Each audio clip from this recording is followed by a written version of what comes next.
Assalamualaikum warahmatullahi wabarakatuh. Selamat siang. Kembali lagi bersama saya Aprilianini Muarasita yang akan menemani kalian untuk edisi hari ini Sabtu di Palpos Channel.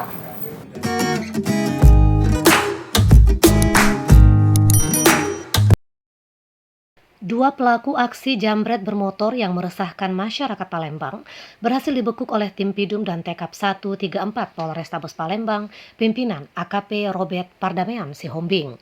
Keduanya adalah Alvin Chandra dan Prayitno alias Ino yang merupakan warga Jalan Gubernur Habastari, Lorong Baru, Kelurahan 8 Ulu, Kecamatan Jakabaring, Palembang.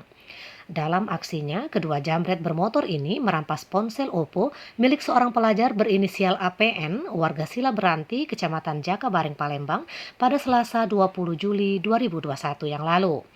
Saat itu mereka beraksi di kawasan Jalan Jenderal Ahmad Yani, Lorong Manggis, 9-10 Ulu, Kecamatan Jakabaring.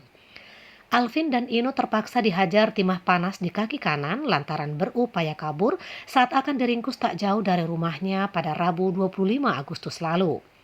Kasat Reskrim Polrestabes Palembang, Kompol Tri Wahyudi, didampingi Kanit Pidum dan Tekap AKP Robert Pardamean Sihombing mengatakan kedua pelaku jambret ini ditangkap berdasarkan laporan korban.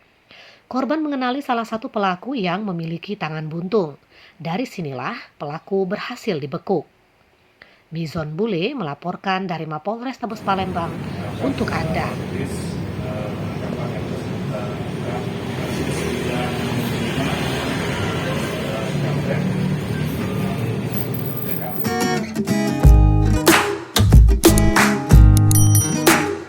Informasi tadi sekaligus menutup perjumpaan kita pada hari ini.